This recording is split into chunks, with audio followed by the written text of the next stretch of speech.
China mobile యాప్లను నిషేధించిన మోడీ గారు స్వదేశీ పరిజ్ఞానంతో మార్గదర్శక శాటిలైట్ ని కూడా అందించగలరు. ఇదే నాకేం అర్థం కాలేదు. ఓకే, మొబైల్ యాప్లను నిషేధించిందంట, ఇంకా టిక్ టాక్ ఒకటి బ్యాన్ చేసాడు, ఇంకేం చేసిండో నాకు తెలియదు. ఓకే, సో మార్గదర్శక శాటిలైట్ ని కూడా అందించగలరు. నాకు అర్థం కాలేదు. ఎప్పుడు బెదిరించే చైనా పాకిస్తాన్లకు లడాక్, డోక్లాం సర్జికల్ స్ట్రైక్ తో కన్నెత్తి చూడకుండా చేయగలరు మోడీ గారు. సర్జికల్ స్ట్రైక్ అనేది పక్కా ఫేక్ ఏది అది వీడియో చూపెట్టరా ఎక్కడ బాంబులు వేసిర్రు సర్జికల్ స్ట్రైక్స్ అంటే ఆ కడిలో వేసేసి వచ్చిర్రు. అలా ఆయన మనోడు ఒకటి పడిపోయిండు, వాడిని ఇడిపోయడానికి ట్రంప్ ఫోన్ చేస్తే అప్పుడు పాకిస్తాన్ వాడు ఇడిపించాడు. ఓకే, పాకిస్తాన్ వాళ్ళు ఫోటోలు రిలీజ్ చేశారు. నువ్వు రిలీజ్ చేయరా అంటే మాకు మేఘాలు అడ్డం వస్తున్నాయని చెప్పిండు. అర్థమైందా? చైనా వాడు పొద్దుగా లేస్తే వాడు మొత్తం ఆ యొక్క బార్డర్ లో మొత్తం ఆర్మీ పోస్టులు పెంచుకుంటున్నాడు. ఎన్నోసార్లు మనకి ఇబ్బంది పెడతానే ఉన్నాడు వాడు. అర్థమైందా? ఆ బార్డర్ గ్రామాలన్నిట్లలో వాళ్ళ యొక్క పర్మనెంట్ సెటిల్మెంట్ చేసుకుంటున్నాడు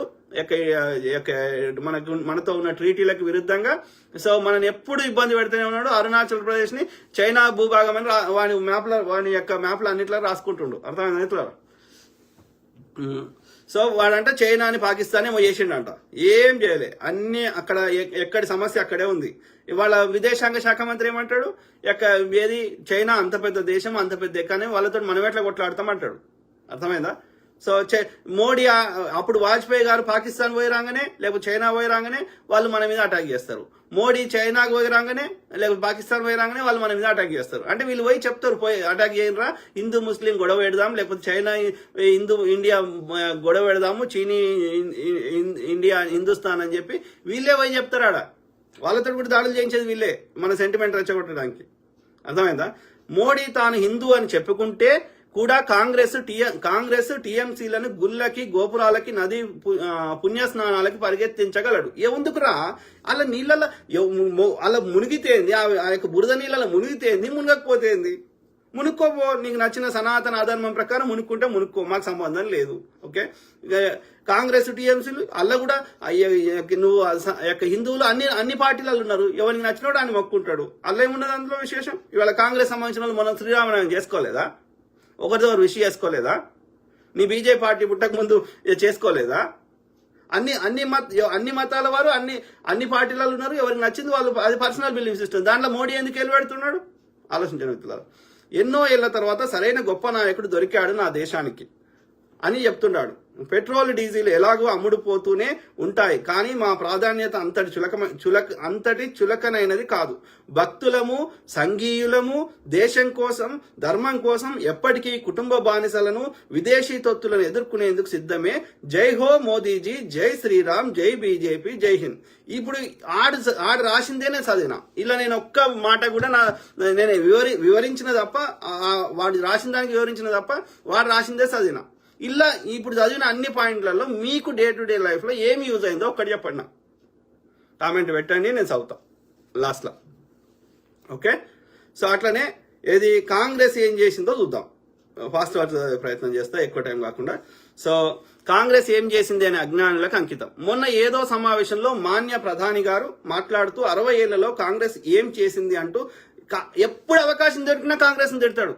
అది పార్లమెంట్ లోపలైనా, ప్రెస్ కాన్ఫరెన్స్ లో అయినా, ఎక్కడ ప్రెస్ కాన్ఫరెన్స్ కానీ రాడు. కానీ వచ్చిన ఒక్క అవకాశం వచ్చినా కాంగ్రెస్ ని తిడతాడు తప్ప తను ఏం చేసిండు అంటే ఎవరికి తెలియదు. ఇప్పుడు చదివిన కదా అందభక్తుడు ఏం రాసిండు. సో మాన్య ప్రధాని గారు మాట్లాడుతూ 60 ఏళ్లలో కాంగ్రెస్ ఏం చేసింది అంటూ నిలదీయడం చూసి ఆశ్చర్యపోయాను.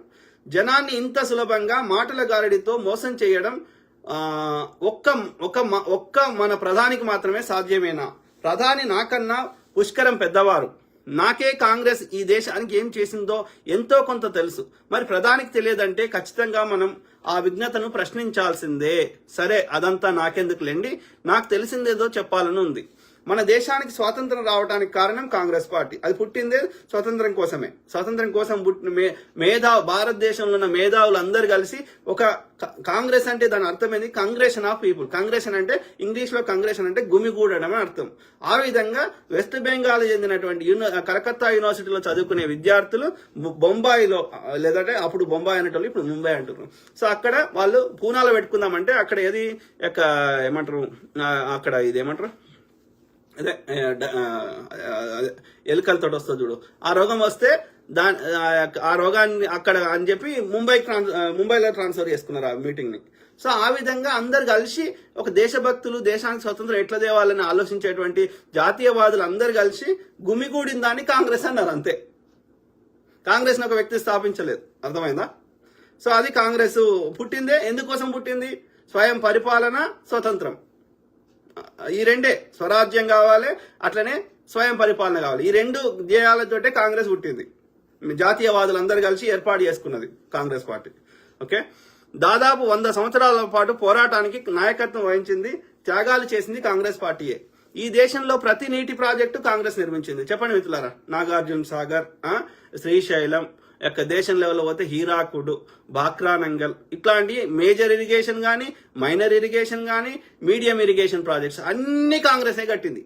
ఇప్పుడు తెలుగు రాష్ట్రాల్లో ఏది మనం కడెం రావినారాయణ రెడ్డి ప్రాజెక్టు, లేకపోతే ఎస్ఆర్ఎస్పి, లేకపోతే భీమా, కోయల్ సాగర్, నెట్టెంపాడు, ఇట్లా ఏ ఇరిగేషన్ ప్రాజెక్ట్ ఉన్న తీసుకో, దేశం లెవెల్లో కానీ మన తెలుగు రాష్ట్రాల్లో కానీ ఎవడు కట్టిండు?